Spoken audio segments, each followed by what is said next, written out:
Picture this. You walk into a room filled with familiar faces, friends, colleagues, strangers. You nod, you smile, but something strange happens. Their eyes slide over you like you are a shadow, an echo without a voice. You speak, but the sound falls flat, as if the air itself refuses to carry your words. No one leans in, no one cares. Now imagine you're wearing a tailored suit. A heavy watch gleams on your wrist. Your steps are slower, heavier, because you carry something invisible, money. And suddenly, the same faces light up.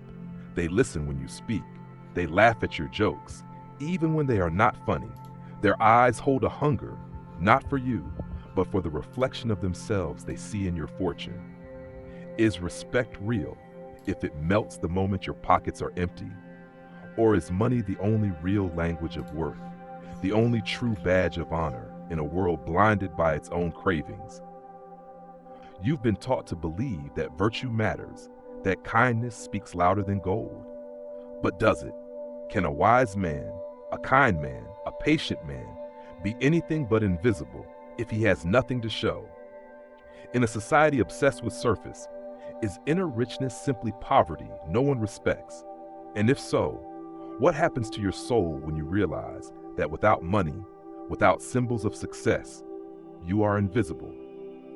The Stoics taught that true wealth is internal, but they also lived in a world where perception was everything. Have we misunderstood their lessons, or have we simply failed to face the brutal truth? What if respect is not freely given? What if it must be earned in a currency the world actually values? And if that's true, what does it say about the worth of a man stripped of everything but his character? You think you know the answer, but the truth is far more uncomfortable. Let's dive deeper. You see, the problem is not merely about money, it's about signaling. In the savage architecture of society, respect is often not granted to the man himself, but to what he appears to possess. Money is a symbol, a loud, unmistakable announcement. I am worthy, I have succeeded, I am to be admired or at least feared. Without it, your virtues are whispers in a hurricane. Even in ancient Rome, the Stoics knew this.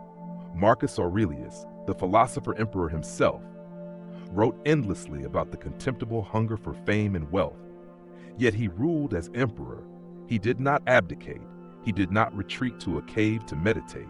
He wielded power because he understood that influence and the respect that followed were tools, neutral by themselves, yet vital in a world deaf to mere wisdom. Seneca, too, was no stranger to wealth.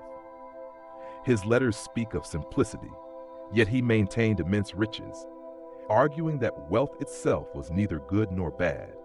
Only our attachment to it corrupted us. He cautioned not against the possession of money, but against becoming its slave. And herein lies the brutal paradox. The world demands proof, proof of value, proof of strength, proof that you are worthy to be heard. Without external signs, wealth, status, acclaim, your internal virtues rot unseen, like hidden gold buried beneath a desert. In psychological terms, this phenomenon aligns with status signaling, an evolutionary mechanism. Humans are wired to seek alliances with the strong, the prosperous, the resourceful. Our brains, forged in tribal fires, look for indicators of success, not out of malice, but out of survival. You might believe you are above it. You are not. No one is. Even you, when faced with two strangers, one dressed in rags, the other in silk, will feel an unconscious pull toward the one who appears wealthier. Trust, admiration, deference, they follow the scent of success. And so a cruel reality emerges.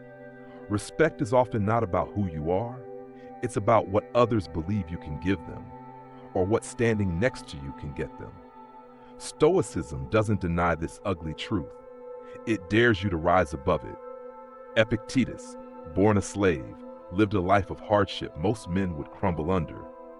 He had no money, no powerful friends, no title, but his soul burned with something few could touch, absolute inner authority. And yet, even he acknowledged, painfully, that in society's eyes, The wise man without status is often treated with casual cruelty. The world, blind and self-obsessed, misses the treasure hidden in plain sight. Musonius Rufus, his teacher, reinforced this bitter lesson. He taught that virtue is its own reward, but he also trained his students to be fiercely practical, preparing them for a world that would not shower them with honors for their goodness alone. Why? Because Stoicism is not a fairy tale. It is not a naive belief that if you are good, the world will love you. It is the brutal, beautiful acknowledgement that you must create internal wealth so powerful, so unshakable, that even when external respect is absent, you stand unbroken. And yet, the tension remains. You are a social creature. You crave recognition. You are not a stone. You bleed when unseen. Thus, the hidden problem emerges. You live between two fires. One burns with the need for societal respect, a primal biological craving. The other demands a higher allegiance, the silent, stubborn dignity of the soul. And every day, every moment, you are forced to choose. Will you chase empty symbols to feed your starving ego? Or will you forge an inner citadel so mighty that the world's approval becomes irrelevant? The Stoics whisper to you across centuries, you must walk among men as though you are already dead to their judgments. But can you? Can you endure invisibility, obscurity, contempt, without breaking? Or will you compromise, just a little, dressing your virtue in glittering clothes, so that others might finally notice? The hidden problem is not that money buys respect. The hidden problem is that part of you wants it to. Part of you longs for the applause, the nods, the admiring glances that say, you matter. And so you stand at the edge of a great internal cliff, torn between two impossible desires, to be seen and to be free. The ground beneath you cracks. Ahead lies a deeper chasm, and we have not yet even begun to glimpse the true consequences of this fracture inside your soul. Are you ready to see what happens when you choose the wrong side? You think the cost is small, a little compromise here, a little chasing there, just enough to be noticed, respected, loved. But the corrosion begins quietly. First, you dress your speech in words they want to hear. You sharpen your image, polish your presence, until your true self is hidden under 1,000 shallow reflections. You trade authenticity for acceptance, and the tragedy. You barely notice. It feels natural, it feels safe. Meanwhile, something inside you starves. Cognitive dissonance creeps in, that gnawing tension between who you are and who you pretend to be.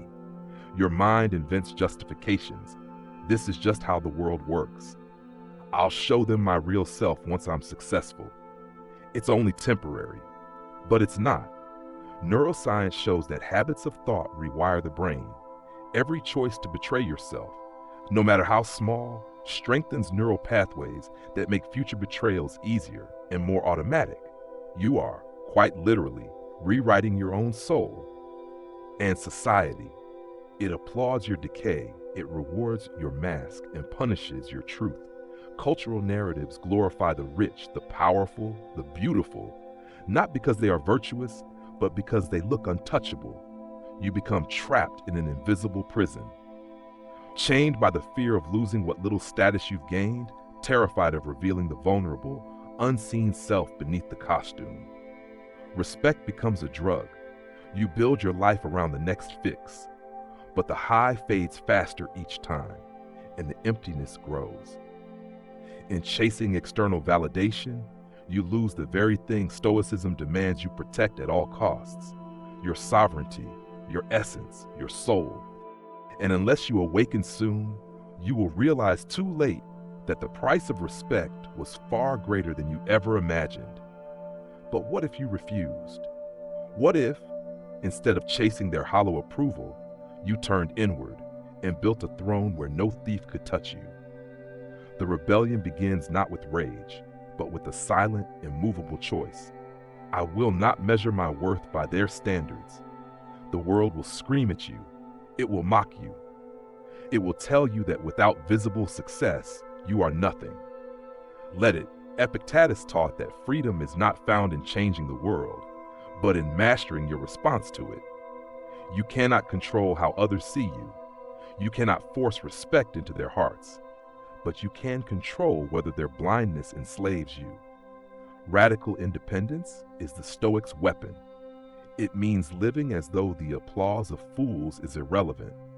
It means dressing simply, speaking plainly, acting justly, even when no one is watching, especially when no one is clapping. Seneca wrote, "It is not the man who has too little, but the man who craves more, who is poor." So you reject craving. You reject the poison need to be seen. You build wealth where no eyes can reach in courage, wisdom, temperance, and justice. Historical giants, from Marcus Aurelius to Cato the Younger, lived this way, enduring mockery, exile, even death, rather than bow to a world drunk on appearances. This rebellion is not loud, it is silent, it is solitary, but it is the only revolution that truly matters. The day you stop needing respect is the day you become truly worthy of it, and the world, sensing your untouchability, may one day offer it to you anyway. But by then, you will no longer care. Here is the truth, the one you were never meant to hear. Respect that must be bought was never real. Status that depends on gold, fame, or appearance is dust scattered by the first harsh wind. You were not born to impress the blind. You were born to forge a soul so luminous that even if the world never sees it, it still burns with unquenchable fire. The Stoics understood life is a battlefield, not of armies and swords, but of values, of soul. Each moment you either surrender your sovereignty or you deepen it. You either worship false gods, approval, fame, wealth, or you build your own temple inside your heart, stone by painful stone. And here lies the final, brutal, magnificent realization. You will never be free until you accept that you do not need their respect. You were enough, even when no one clapped. You were worthy, even when no one looked.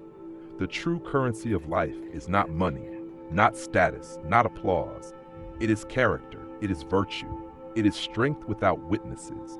And when you understand this, not just with your mind, but with the marrow of your bones, then no wealth can tempt you, no insult can wound you, no failure can define you. You will walk invisible through a world obsessed with noise, and you will smile. Because deep inside you, a silent empire will rise, and it will never ever fall. The world may forget you. Let it, you will not forget yourself. And that is the only respect that ever truly mattered.